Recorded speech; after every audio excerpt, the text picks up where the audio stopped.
దేవుని యొక్క కృపను బట్టి మరలా ఈనాటి బైబిల్ తరగతిలో దేవుడు మనకు చూపినటువంటి కృపను బట్టి దేవుణ్ణి నేను మహింపరుస్తూ కూడి వచ్చిన మీ అందరికి కూడా నా వందనాలు తెలియజేస్తున్నాను. మత్తయి సువార్తలో మనం చూస్తున్నాము. మత్తయి సువార్త అందరూ కూడా మీ పరిశుద్ధ గ్రంథాల నుంచి మన వాక్యాన్ని ధ్యానిందాం. మత్తయి సువార్త 3వ అధ్యాయము అబ్రహాము పిల్లలుగా మరి అక్కడ ఉన్నటువంటి వారి యొక్క అతిశయాన్ని మరి ఖండించినట్లుగా మనం బాప్తిస్మిచ్చే యోహాను గడిచినటువంటి కాలంలో మనం చూసాం. 10వ వచనంలో ఇప్పుడే గొడ్డలి చెట్ల వేరున ఉంచబడి ఉన్నది గనుక మంచి ఫలములు ఫలింపని ప్రతి చెట్టును నరకబడి అగ్నిలో వేయబడును అనేటువంటి మాట మనం చూస్తూ ఉంటాం. ఇక్కడ అంటే దేవుడు ఫలితాన్ని చూస్తున్నాడు, ఫలించాలని దేవుడు కోరుతున్నాడు. ఇక్కడ బాప్తిస్మిచ్చే యోహాను స్ట్రిక్ట్గా చెప్పేటువంటిది ఏంటంటే చెట్లు వేరిన గొడ్డలు ఉంచబడ్డం, ఫలించడం అనేటువంటిది అది యేసుక్రీస్తు ప్రభువు చెప్పినట్లుగా మనకి యోహాను సువార్తలో అయితే యోహాను సువార్తలో ఇంకా విపులంగా మనకి చెప్పడం జరిగింది. యేసు ప్రభువు చెప్పారు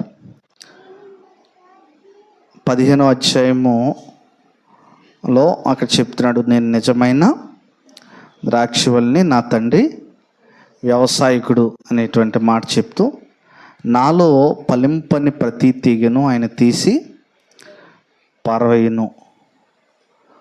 ఫలించు ప్రతి తీగే మరి ఎక్కువగా ఫలింపాలని దానిలోని పనికిరాని తీగలను తీసివేయను. కనుక ఇక్కడ చెప్తున్నట్టుగా నాలో ఫలింపని ప్రతి తీగను ఆయన తీసి ఏం చేస్తాడు? నాలో ఫలింపని ప్రతి తీగ అంటే నాలో ఫలింపని ప్రతి తీగ, ఇది చాలా ఆలోచించవలసిన విషయం. బయటుండి ఫలించని తీగ కాదట, నాలో ఫలింపని అంటే నేను యేసు ప్రభువు చెప్పిన తర్వాత, అంటే యేసు ప్రభువుకి కనెక్టివ్గా ఉండి ఫలింపకపోయినట్లయితే ఆ తీగను తీసి ఆయన పారవేస్తాడట. ఇది చెప్పినాడు. కాబట్టి దేవుని యొక్క వాక్యము నిన్నటువంటి మనం ఈ విషయంలో జాగ్రత్తగా ఉండవలసిన వారమే ఉన్నాం. అయితే ఇంకా 11వ వచనంలో మనం చూసినట్లయితే మారు మనసు నిమిత్తము నేను నీళ్ళలో మీకు బాప్తిస్మిచ్చున్నాను, అయితే నా వెనక వచ్చేవాడు నాకంటే శక్తిమంతుడు. యేసు ప్రభు వారిని పరిచయం చేస్తున్నాడు. ఎలా పరిచయం చేస్తున్నాడు అంటే ఇక్కడ మనం చూస్తే యేసు ప్రభు శక్తివంతుడు, ఆయన నాకంటే శక్తివంతుడు అనేటువంటి మాట చెప్తున్నాడు. దేవుడికి ఎవరైతే దగ్గరగా ఉంటారో ఒక సంగతి మనం ఎప్పుడు జ్ఞాపకం ఉంచుకోవాలి. దేవుడికి ఎవరైతే దగ్గరగా ఉంటారో తాము చాలా చిన్నవారం అనే సంగతి దేవుడికి దగ్గరగా ఉన్న వాళ్ళకి మాత్రమే అర్థమవుతూ ఉంటుంది. దేవుడు దూరంగా ఉన్నవాడు తాను గొప్పవాడిని తలస్తూ ఉంటాడు. దేవుడికి దగ్గరగా ఉన్నవాడు మాత్రమే తాను ఎంత చిన్నవాడో గుర్తించగలడు. దేవునిలో మనం లోతుగా వెళ్ళే కొలది కూడా మనం ఎంత చిన్నవారము. గర్వము అతిశయం ఎప్పుడు పోతాయనంటే మన నాలెడ్జ్ కానీ మన క్రియలు కానీ మనకు గుర్తొచ్చినప్పుడు ఖచ్చితంగా అతిశయం వస్తూ ఉంటుంది. దేవుడు సర్వభౌమాధికారం అర్థమైనప్పుడు ఏ మానవుడు కూడా ఆయన ముందు అతిశయించలేడు. ఎందుకోనంటే ఇక్కడ బాప్తిస్మిచ్చే యోహాను చెప్తున్నాడు. బాప్తిస్మిచ్చే యోహాను చూడండి, ఆయన యొక్క క్యారెక్టర్స్ చూడండి. మొట్టమొదటి సంగతి ఏంటంటే బహిరంగంగా మరి దేవుని సత్యాన్ని చాలా అతను ఎలాంటి జీవితం జీవించాడో మీకు తెలుసు. మొట్టమొదటిలో మనం చూస్తాం అతని యొక్క ఆహారం ఏంటి, ఇటువంటి సంగతి కూడా మనం చూస్తాం. ఏం తినేవాడైనా చాలా నిరాడంబరమైన జీవితాన్ని జీవించాడు. చాలా సింపుల్ జీవితాన్ని జీవించాడు. రెండో విషయం ఏంటంటే అతనుకున్న గ్రేట్ క్యారెక్టర్స్ ఏంటంటే, ఒకటి, సత్యం విషయంలో మొహమాటం లేనివాడు. అంటే బహిరంగంగా ఖండించగలిగేటువంటి వాడు, ఖండిస్తూ ఉంటాడు. బహిరంగంగా దేన్నైనా సరే ఆయన ఖండిస్తాడు. ఇప్పుడు చూడండి ఆయన చెప్పినటువంటి అట్ ద సేమ్ టైం మనం ఆలోచిస్తే ఆయన యేసు ప్రభు అంటే తను తగ్గించుకునేటువంటి వాడు. తగ్గింపు, రాజీ పడిన తత్వం ఆ బాప్తిస్మ యోహానులో ఉన్నట్టుగా మనం అక్కడ చూడొచ్చు. అందుకంటున్నాడు, అయితే నా వెనక వచ్చేవాడు నాకంటే శక్తిమంతుడు, ఆయన చెప్పులు మోయటకైనా నేను పాత్రుడును కాదు. ఇది ఆయన చెప్పులు మోయటానికి కూడా పాత్రుడు కాదు అని అంటున్నాడు. బాప్తిస్మ యోహాను ఏమని చెప్పుకుంటున్నాడు తన గురించి? చెప్పులు మోయటానికి కూడా యోగ్యుని కాదు అనేటువంటి మాట చెప్తున్నాడు అని అంటే, చెప్పులు మోయడానికి కూడా యోగ్యుని కాదు అనేటువంటి మాట ఇక్కడ చాలా లోతైనటువంటి అర్థంతో కూడినటువంటిది. చెప్పులు ఎవరు మోస్తారండి? సాధారణంగా ఏ ఒక్కడో చెప్పులు మోయడానికి ఇష్టపడతారా? చెప్పులు ఒకడు ఎవడన్నా మోస్తారా? ఒకవేళ మోసిన చెప్పులు కూడా మోయించుకుంటావు అంటారు. దానికి కూడా నేను పనికిరాను అంటున్నాడు ఆయన. ఒకవేళ ఆయన మోయించుకున్నా యేసు ప్రభు, ఆ చెప్పులు ముట్టుకోవడానికి కూడా నేను పనికిరాని వాడిని. అంటే తనకు తాను ఎంత తగ్గించుకుంటున్నాడో చూడండి. అంటే ఒకవేళ ఆయన చెప్పులు మోసే యోగ్యత నాకు వచ్చిన దానికి కూడా నేను పనికిరాను, అంతలాగా తగ్గించుకుంటున్నాడు. ఎవరనంటే బాప్తిస్మ యోహాను. ఎందుకంటే యేసు ప్రభువుని గురించి ఎరిగినటువంటి వాడు, యేసు ప్రభు యొక్క ఘనతను తెలిసినటువంటి వాడు కనుక ఇంకా చెప్తున్నాడు. ఏమంటున్నాడనంటే, ఆయన ఇంకెలా ఉంటాడనంటే, ఆయన చెప్పులు మోటికి నేను పోతా, ఆయన పరిశుద్ధాత్మలోనూ అగ్నితోనూ మీకు బాప్తిసం ఇచ్చును, పరిశుద్ధాత్మతోనూ మరలా అగ్నితోనూ కూడా మీకు ఏం చేస్తాడు?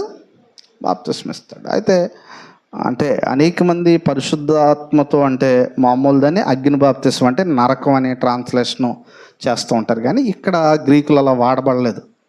పరిశుద్ధాత్మతోనూ అగ్నితోనూ మీకు బాప్తిసం ఇస్తాడు. ఒకరికే రెండు ఎలా ఇస్తాడు? ఒకరినే నరకానికి పంపించి అతన్నే, ఇక్కడ సింగులర్, మీరు జాగ్రత్తగా వచ్చిన చదవండి. అక్కడ ఏమని చెప్తున్నాడో చూడండి.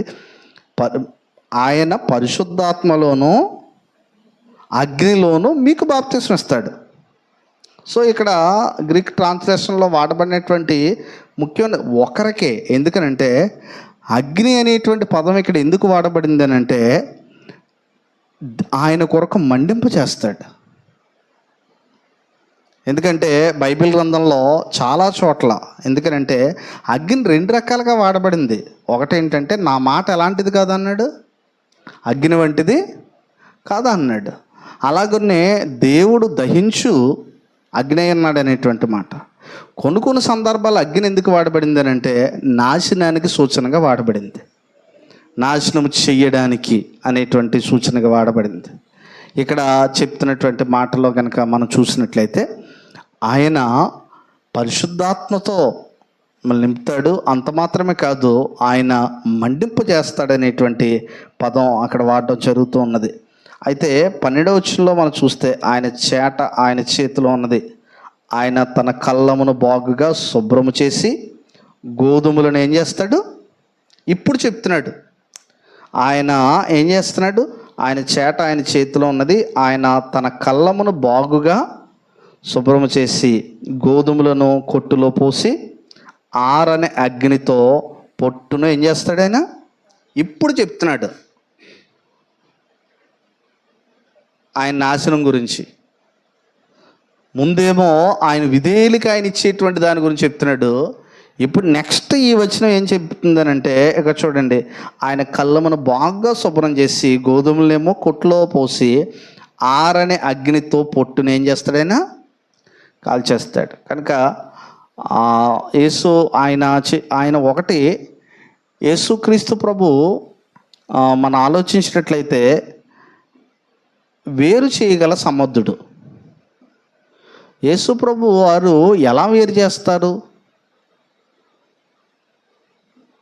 అంటే వేరు చేసేటువంటి కెపాసిటీ ఆయన ఎలా వేరు చేస్తాడు?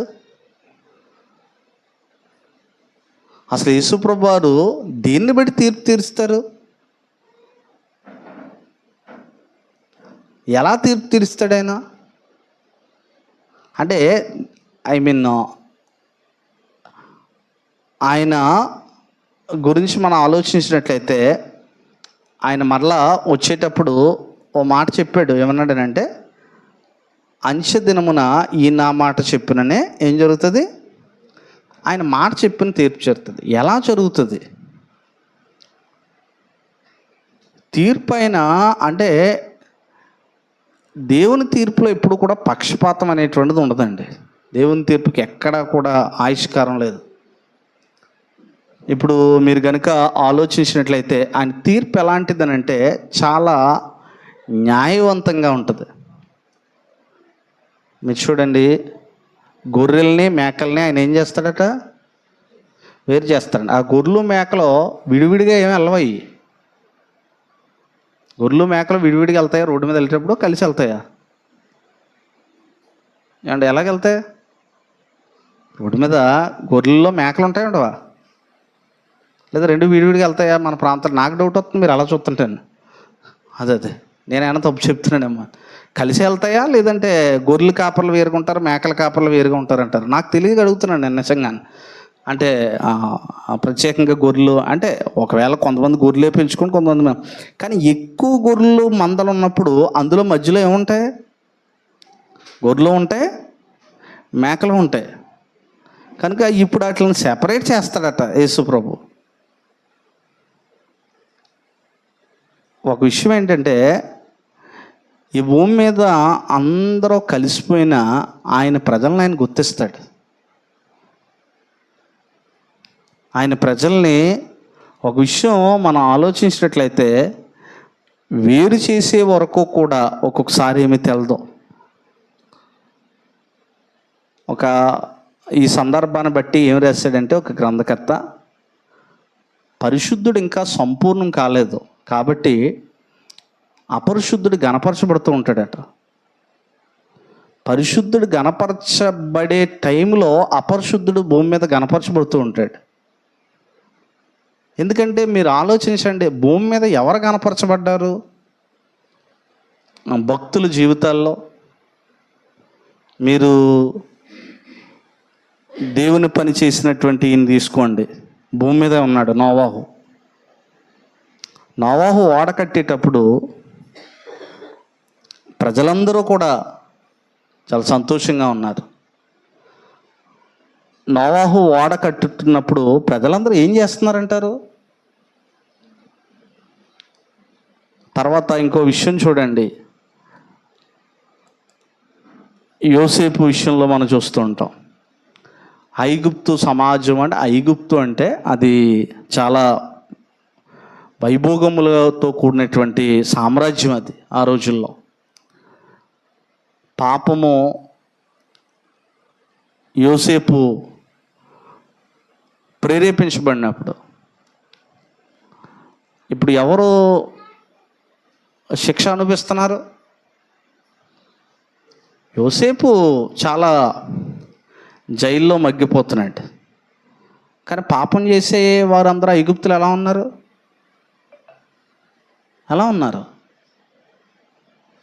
మీరు ఆలోచించండి. పోతీఫరు భార్య ఎలా ఉంది?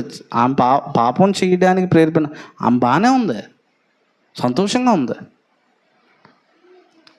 పరిశుద్ధుడు సంపూర్ణుడు అయ్యే వరకు కూడా అపరిశుద్ధుడు గణపరచబడుతూ ఉంటాడు, తనకిష్టమైనది చేస్తూ ఉంటాడు. కాబట్టి ఇక్కడ గొర్రెలు మేకలు ఇక్కడ విడగొట్టేటప్పుడు విషయం ఏంటనంటే, ఆయన చాలా తీక్షణంగా ఏం చేస్తాడనంటే ప్రజలందరిలోని కూడా. ఇప్పుడు చూడండి, గొర్రెలు మేకలనే ఉదాహరణ దేని గురించి చెప్తున్నాడు?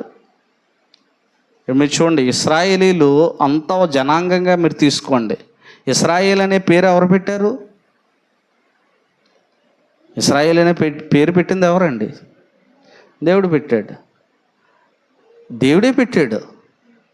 అయితే ఇశ్రాయేల్ అందరూ కూడా కనాను వెళ్ళడానికి బయలుదేరారు. ఇశ్రాయేల్ అందరూ కూడా చాలా ప్రయాణాలు చేశారు. నాయకులతో ప్రయాణం చేశారు, లేదంటే రాజుల కింద వారు పరిపాలించబడ్డారు ఇశ్రాయేల్ అందరూ కూడా. కానీ సమయం వచ్చినప్పుడు వారు వేరు చేయబడ్డారు. ఇశ్రాయేల్ అనే పేరు ఎవరిచ్చారు? ఈరోజు క్రీస్తు సంఘం అనే పేరు దేవుడే ఇచ్చాడు. అది మంచి పేరే, అది మంచి సంఘమే. కానీ క్రీస్తు సంఘంలో ఉన్నవారిని కూడా మేకల్ని గొర్రెల్ని విడగొడతాడు ఆయన రాకడ వచ్చేటప్పటికి. ఇంకా డినామినేషను లేదంటే అన్యుల సంగతి ఇంకా. అందుకే అన్నాడు, తీర్పు దేవుని ఇంటి నుండి ఆరంభమైతే. దేవుని లేదు, క్రీస్తు సంఘమే కదా. దేవుని ఇంటి నుండే ఆరంభమైతే దేవుని లేది. మీరు చూడండి, పేతురుపత్రిలో చెప్తున్నాడు, ఎక్కడుందో వచ్చిన తీర్పు దేవుని ఇంటి నుండి ఆరంభమైతే అవిధేయుడు పాపి ఎక్కడ నిలుస్తాడు? ఇంక నిలిచే ఛాన్సే లేదని చెప్తున్నాడు. ఏమంటున్నాడు అంటే, ఆ మాట పేతురుపత్రికలో మనకుంటూ ఉంటుంది. ఆ మాట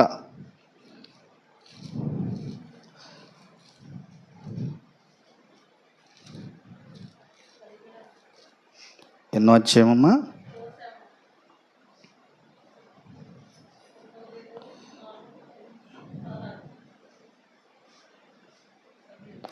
థ్యాంక్ యూ అమ్మ.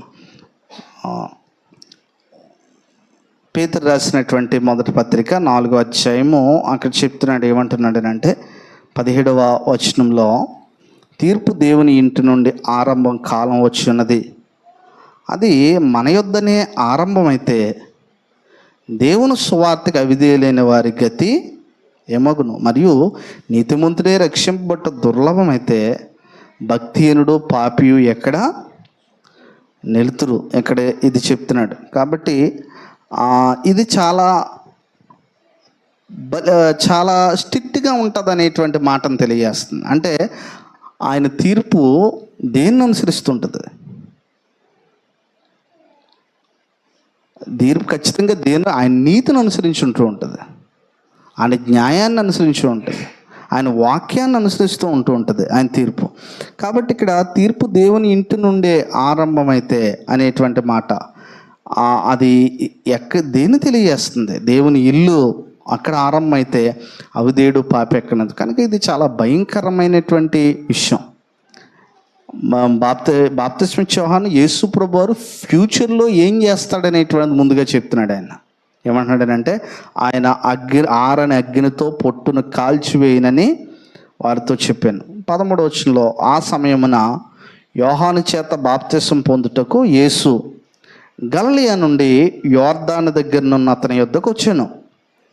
అందుకు యోహాను, నేను నీ చేత బాప్తిసం పొందవలసిన వాడిని అయి ఉండగా నీవు నా యొద్దకు వచ్చున్నావా అని ఆయన నివారింపజూచింది. కానీ యేసు ఇప్పటికీ కానేమో నీతి యావత్తు ఎలాగ నెరవేర్చుట మనకు తగి ఉన్నదని అతనికి ఉత్తరం ఇచ్చాను కనుక అతడు అలాగూ ఇచ్చాను. యేసుక్రీస్తు ప్రభువారు ఆయన మానవ రీతిగా వచ్చాడు కాబట్టి నీతి యావత్తు కూడా ఇలా జరగనేయండి అని చెప్పి యోహాను చేత బాప్తిసం పొందినట్టుగా మనం ఇక్కడ చూస్తూ ఉంటాం. అయితే యేసు ప్రభు మాదిరిగా ఉండడానికి, ఎందుకంటే అక్కడ శరీర రీతిగా ఆయన వచ్చాడు కాబట్టి అనేకులకు మాదిరిగా ఉండడానికి ఆయన ముందుగా ఏం తీసుకున్నాడండి?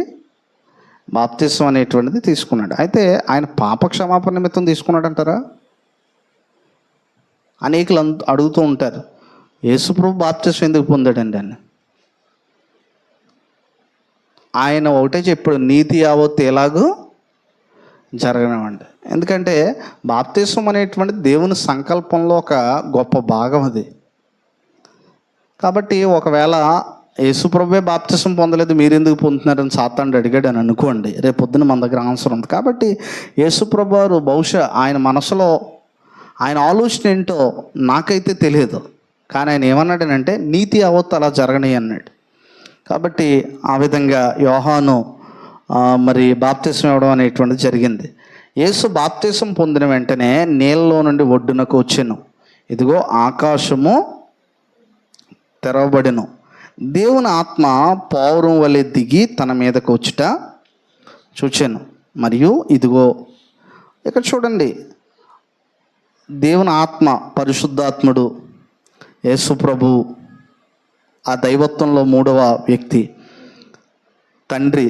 మరియు ఇదిగో ఈయనే నా ప్రియకుమారుడు, ఈయన యందు నేను ఆనందించున్నానని ఒక శబ్దం ఆకాశం నుండి వచ్చాను. ఇంకా చూడండి, తండ్రి, కుమారుడు, మళ్ళా పరిశుద్ధాత్ముడు, ఈ ముగ్గురు కూడా ఒకేసారి పనిచేసినటువంటి సందర్భం.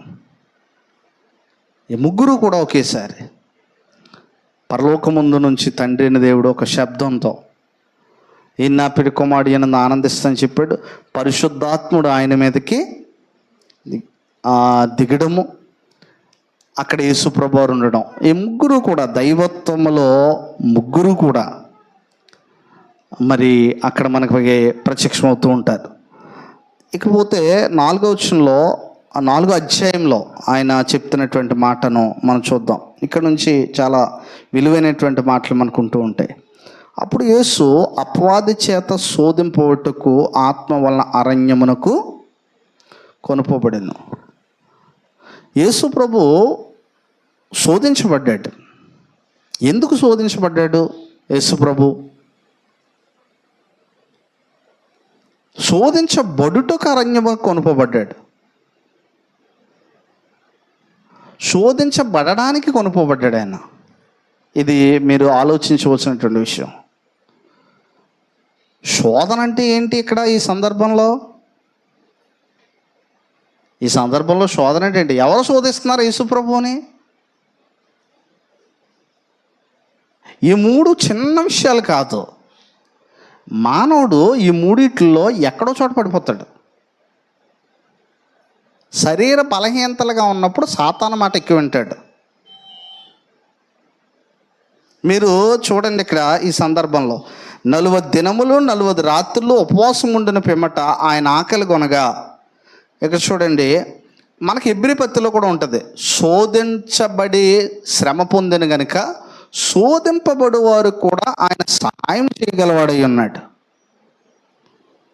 యేసుప్రభు వారికి ఏం తెలుసు శోధనల గురించి అని ఎవరు అనలేరు, ఎందుకంటే ఆయన శోధించబడ్డాడు కాబట్టి. ఇక్కడ ఇంకొక విషయం మనం చూస్తే, ఈ మూడు మీరు చాలా జాగ్రత్తగా ఆలోచించాలి. ఈ మూడు శోధనలు ఎలాంటివి అసలు? ఇవి చిన్నవి కాదు. ప్రారంభంలో మత్తయి సువార్తలో మనకు ఉన్నప్పటికీ ఇవేమీ చిన్నవి కాదు. చూడండి ఎలాంటి శోధనలో, ఆ శోధకుడు ఆయన యొద్దకు వచ్చి, నీవు దేవుని కుమారుడు అయితే ఈ రాళ్ళు రొట్టెలుగునట్లు ఏం చేయమంటున్నాడండి? ఆజ్ఞాపించమనెను. అసలు ఆయన చూడండి ఆకలితో ఉన్నాడు. ఆయన ఎవరున్నారండి ఆకలితో? యేసు ప్రభువారు ఆకలితో ఉన్నారు. ఆకలితో ఉన్నటువంటి ఆయనకి ఎంత ఆకలితో ఉన్నాడు ఆయన? 40 రాత్రులు 40 పగల్లో ఆయన ఏం తినలేదు, ఆహారం తినలేదు. ఎంత తీవ్రమైన ఆకలితో ఉంటాడు ఆయన. సాధారణంగా అంటే ఒత్తిడి ఎక్కువైనప్పుడు, కష్టాలు ఎక్కువైనప్పుడు రాంగ్ రూట్ ఎంచుకుంటారట ఆ కష్టాల నుంచి పైకి రావడానికి. చూడండి, ఎక్కువ శ్రమ పడుతున్నాం అని అనుకోండి, రిలాక్సేషన్ ఎత్తుక్కుంటాడంట మానవుడు. కొంతమంది అప్పుడప్పుడు శ్రమలు ఎక్కువైపోతే సినిమాకి పోతుంటారు. అంటే ఏంటి, ఈ మర్చిపోవడానికి కాసేపు రిలాక్స్. కానీ ఏమి నిజానికి అవేమి వాళ్ళని బలపరచవు. బాగా మానసికంగా క్రైస్తవులు కూడా చూడండి, మీలో ఎవడైనా శ్రమ పడిన, శ్రమ అనుభవించిన ఏం చేయమనుంది? ప్రార్థన చేయమనుంది. కానీ టీవీ కాడ కూర్చుంటే శ్రమలు మర్చిపోతామని అక్కడ కూర్చుంటారు అక్కడ. కానీ ఏం మర్చిపోరు, మళ్ళీ టీవీ కట్టేసిన తర్వాత గుర్తొస్తాయి. కాసేపు కొంతమంది ఏమంటుంటారంటే, మీలో ఎవరికైనా శ్రమ సంభించినా అతడు ఏం చేయమన్నాడు? ప్రార్థన చేయాలి.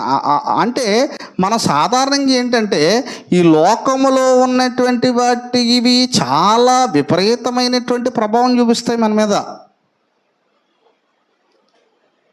మీరు కావాలంటే ఈ మనసు ఎలా పనిచేస్తుందంటే, మీరు రోడ్డు మీద 1 కిలోమీటర్ నడిచి వెళ్తే మీ మనసు సైలెంట్గా ఉంటుందా? వెళ్తా వెళ్తా ఏదో పెద్ద బిల్డింగ్ చూస్తావు, నీ మనసులోకి వచ్చేద్దా బిల్డింగ్, ఆడు భలే జీవిస్తున్నాడు నాకు కూడా.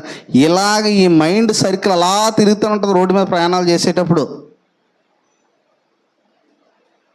చుట్టూరా ఉన్నటువంటి నీ కళ్ళతో చూసేటువంటి వాతావరణం నిన్ను తీవ్రంగా ఎన్ని శోధిస్తూ ఉంటాయి. శోధించబడలేని మనిషి లేడు. ఎందుకంటే యేసు ప్రభువు కూడా ఏం చేయబడ్డాడు? శోధించబడ్డాడు. ఇప్పుడు తీవ్రమైన ఆకలి టైంలో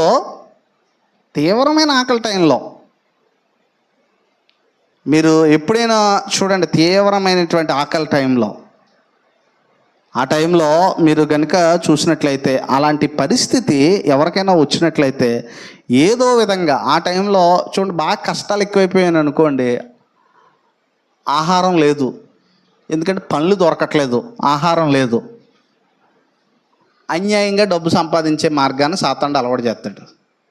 ఇప్పుడు ఎలాగ ఆకలిలో ఉన్నాం, కొంతమంది చూడండి మా కుటుంబ పరిస్థితులను బట్టి మేము ఎలా జీవించామంటుంటారు.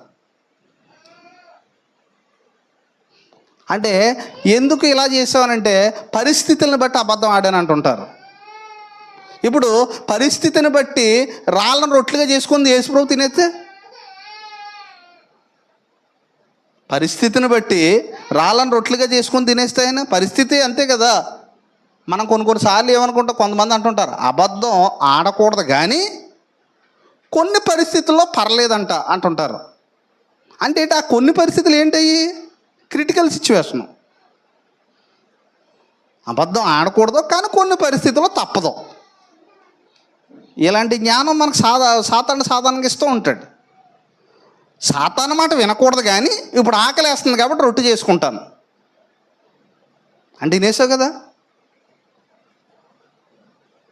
చాలా అంటే ఆకలి బాధలు ఉన్నప్పుడు, ఆర్థికపరమైన కష్టాలు ఉన్నాయని అనుకోండి, మనకు ఒకవేళ ఆర్థికపరమైన కష్టాలు, ఆ టైంలో ఏం చేయబోయాలనిపిస్తుంది?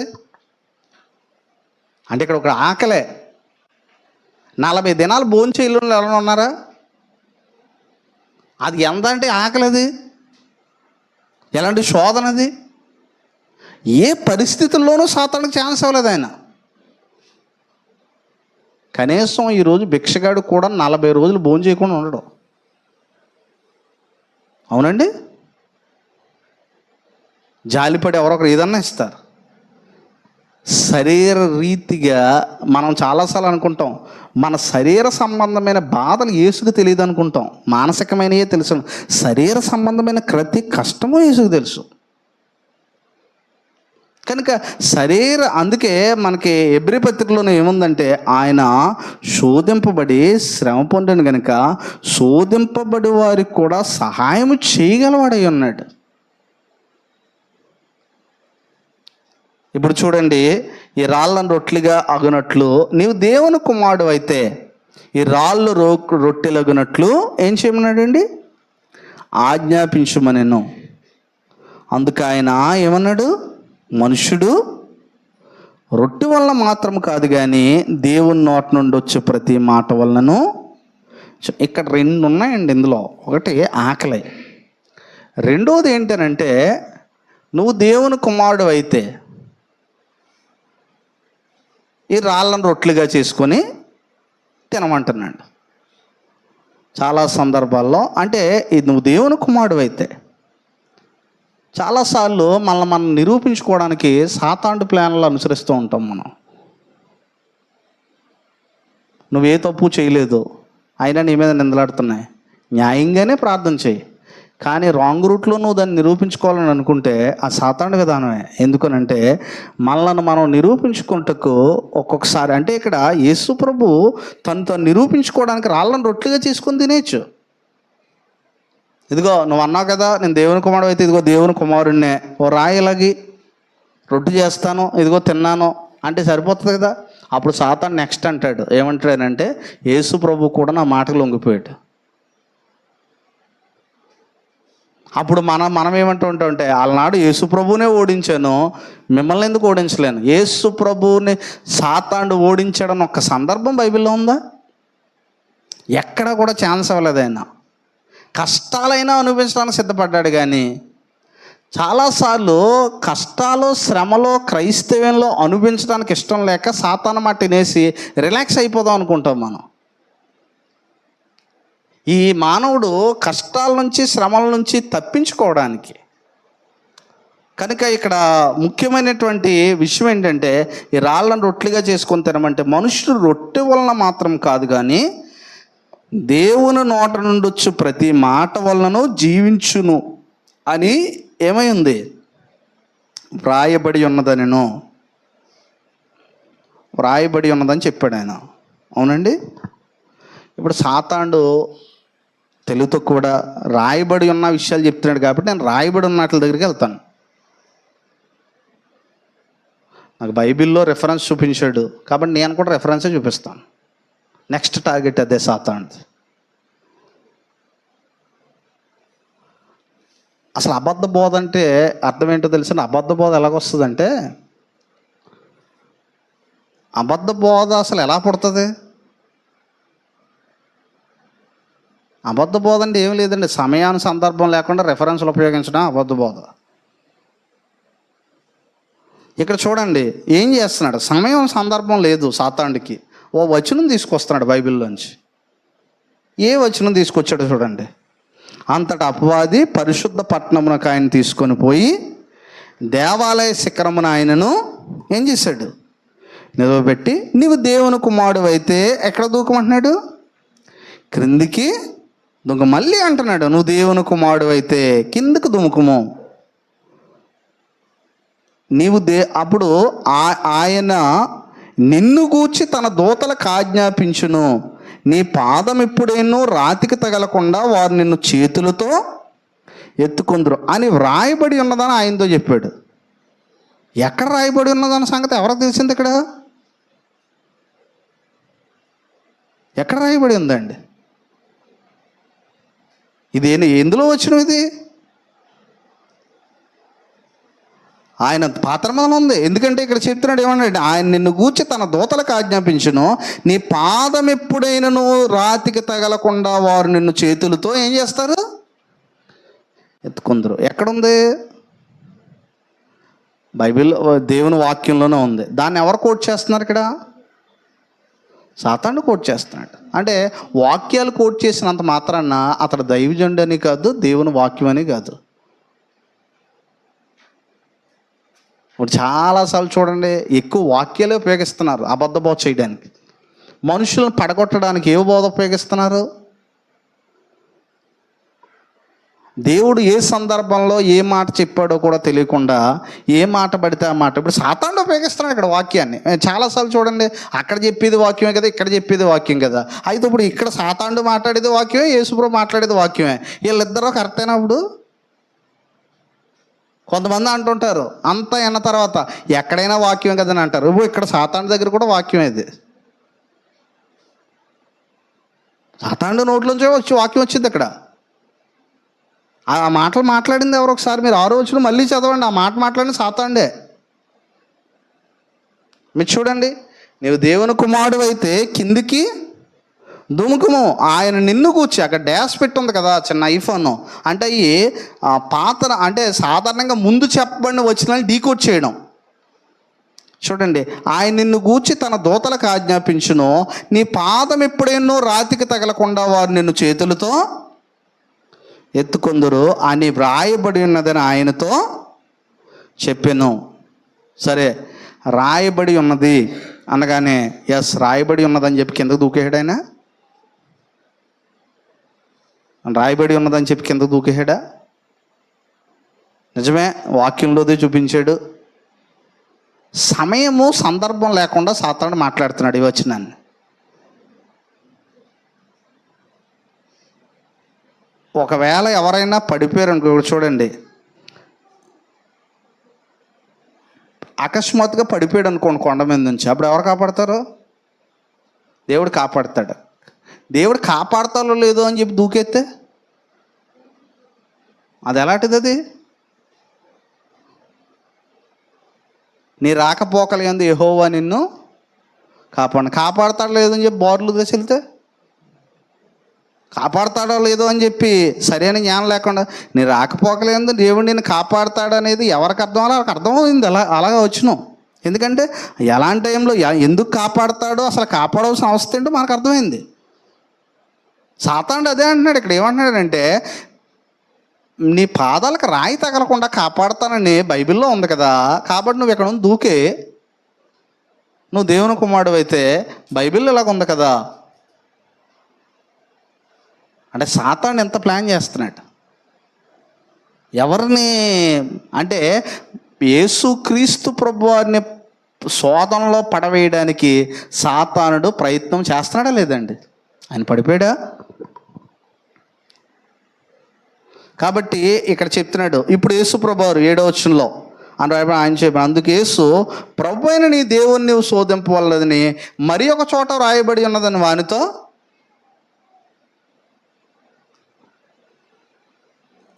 ప్రభు అయిన దేవుణ్ణి ఏం చేయొద్దని ఉందండి? శోధింపవలదని మరి ఒక చోట రాయబడి ఉన్నది కదా, మరి ఒక చోట రాయబడి ఉన్నదండి. అప్పుడు మళ్ళీ ఏమనుకున్నాడు ఆయన? ఫెయిల్ అయిపోయాడు. చూడండి సాతానుడు ఎంత తెలివైనవాడు. ఈ ఒక్క వచనం చాలు సాతానుడు వాక్యాన్ని ఉపయోగిస్తాడని చెప్పడానికి. మనుషుల్ని పడగొట్టడానికి చివరికి సాతానుడు దేన్ని కూడా ఉపయోగిస్తాడు? వాక్యమును ఉపయోగిస్తాడు. ఒక రకంగా చెప్పాలంటే out of contest is false preaching అనేటువంటి ఒక సబ్జెక్టుని మేము చెప్తూ ఉంటాం. అవుట్ ఆఫ్ కాంటెక్స్టే ఫాల్స్ ప్రీచింగ్ అంటే. అవుట్ ఆఫ్ కాంటెక్స్ట్ అంటే ఏంటి? కాంటెక్స్ట్కి సంబంధం లేకుండా వచనాన్ని తీసుకొని బోధించడం అబద్ధ బోధ అంటే. ఇప్పుడు కాంటెక్స్ట్ సంబంధం లేదు. ఎప్పుడన్నా పడిపోతే కాపాడతాడని చెప్పడానికి వచనం వాడబడింది, కానీ ఇక్కడ ఆ సందర్భంలో వాడలేదు. ఆయన్నే దూకేమంటున్నాడు. ఎవరు కాపాడతారు నీకని చెప్తున్నాడు?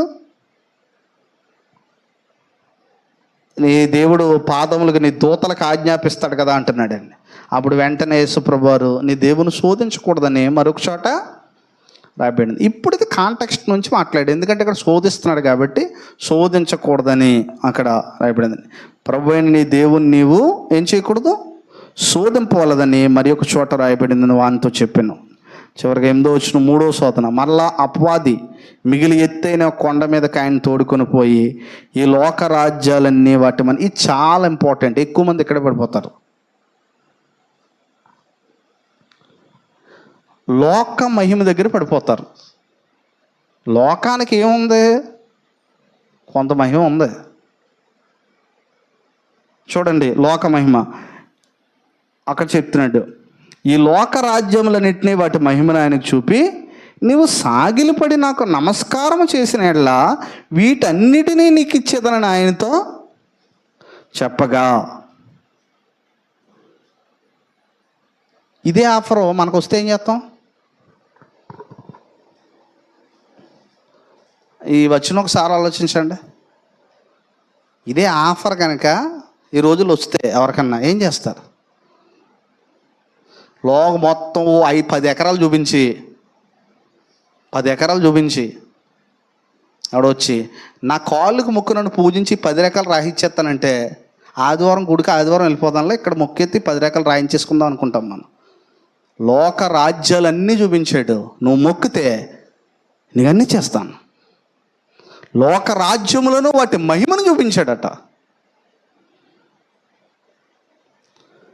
చాలాసార్లు మనము ఈ లోకములో ఉన్న వాటిని న్యాయంగా సంపాదించాలనే న్యాయాన్ని విడిచి న్యాయంగా సంపాదించుకోండి అని బైబిల్లో చెప్పాడు. కానీ ఏదోలా సంపాదించాలని చెప్పి సాతాను కాళ్ళకు మొక్కడం, సాతానుకి ఇప్పుడు ఇప్పుడు ఇక్కడ అంటున్నాడండి, ఎంత తెలివైన వాడు. ఈ చాలా చిన్న శోధనలు ఏం కాదు ఇవి, ఏమైనా చిన్న చిన్నవి అండి ఇవి. చూడండి, లోక రాజ్యములన్నింటినీ వాటి మహిమను ఆయనకు చూపి, లోక రాజ్యాలను చూపించాడు, వాటి మహిమను చూపించాడు. చూపి నీవు సాగిలపడి నాకు నమస్కారం చేసిన ఎళ్ళ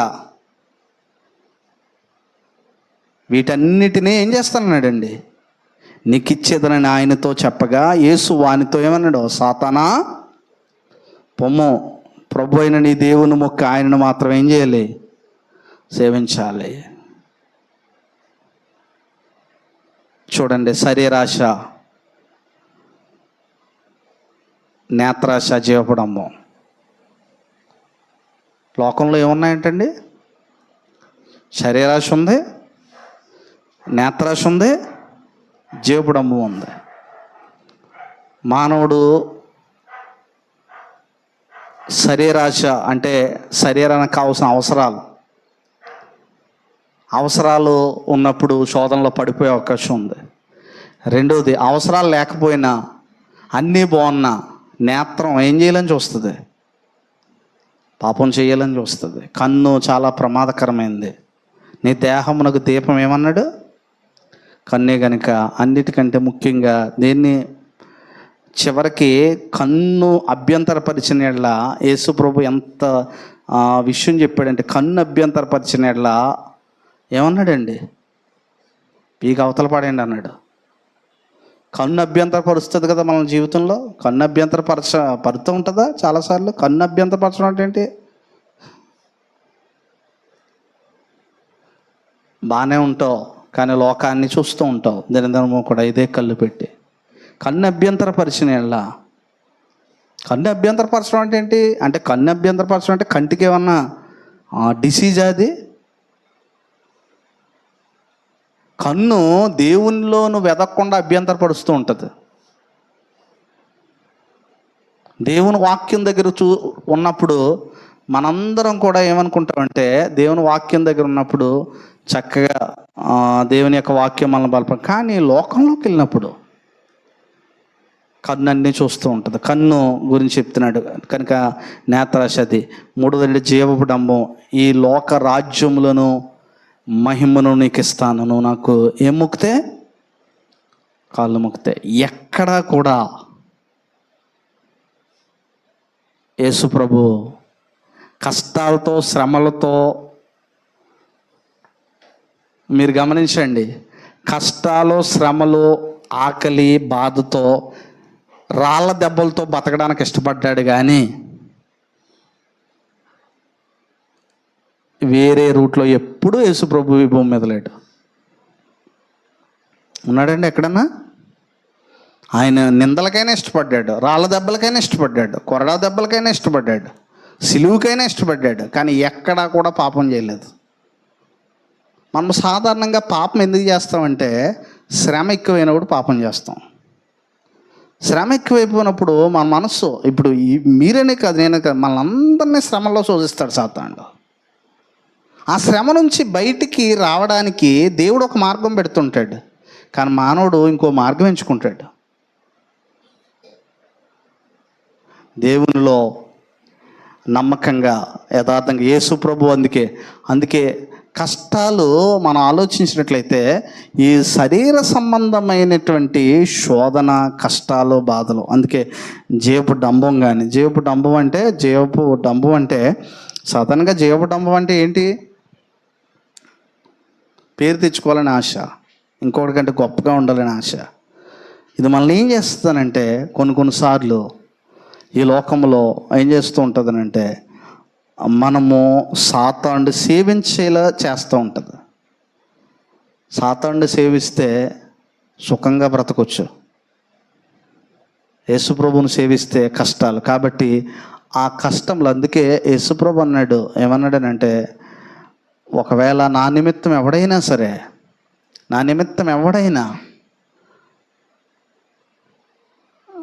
వెంబడించాలనుకుంటే, నన్ను ఎవడైనా వెంబడించాలనుకుంటే తన సిలువనెత్తుకొని ఏం చేయాలి? నన్ను వెంబడించాలి. యేసు ప్రభు మొట్టమొదటి చెప్పింది ఏంటో తెలుసండి? తన ప్రాణమును ప్రేమించిన వాడు తన ప్రాణమును సహా ద్వేషింపకుంటే వాడు నా శిష్యుడు కాలేట. ఒక విషయం ఏంటో తెలుసా అండి? మనం అందరినీ ద్వేషిస్తాం కానీ మనం ద్వేషించుకోం ఎన్నటికీ. ఇది ఒక పెద్ద రహస్యం. ఇది అందరినీ ద్వేషిస్తాం, పాపం చేస్తాం, మనం ఎప్పుడూ ద్వేషించుకోం. ఒక్కొక్కసారి మనం పాపం చేస్తామనే సంగతి పరిశుద్ధాత్ముడు వాక్యం జ్ఞాపకం చేస్తూ ఉంటుంది, అయినా మనం అసహించుకోం. యేసుప్రభు అందుకన్నాడు తన ప్రాణమును సహా ద్వేషించుకుంటే. ఎందుకంటే ఈ శరీరము ఈ ప్రాణములు ఎక్కువ పాపం నివసిస్తూ ఉంటుంది.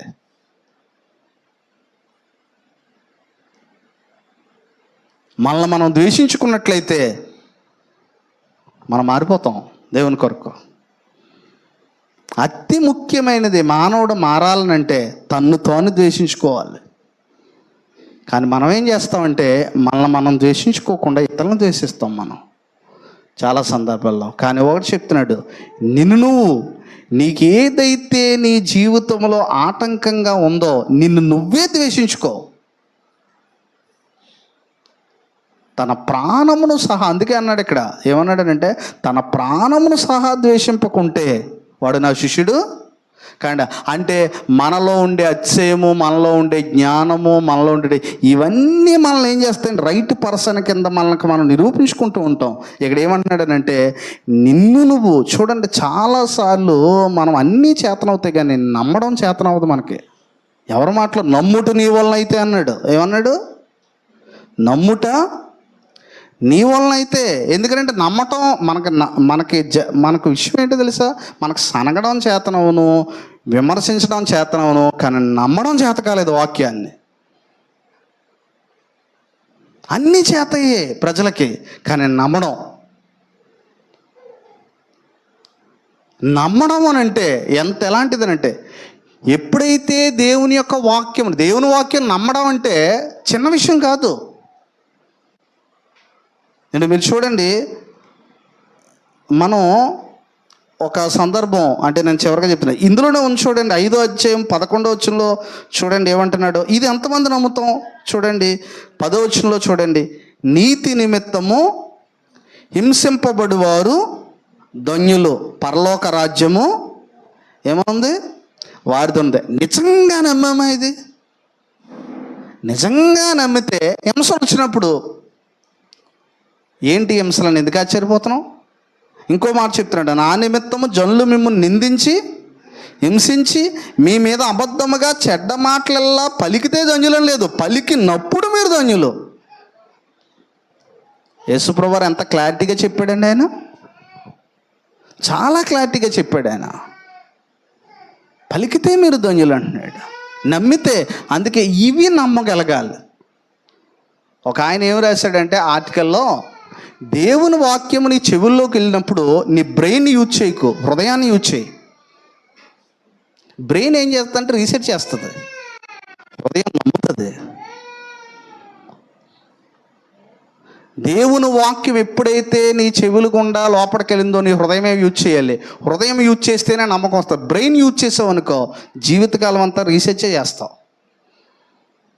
దేవుని వాక్యము శోధింపబడలేంది,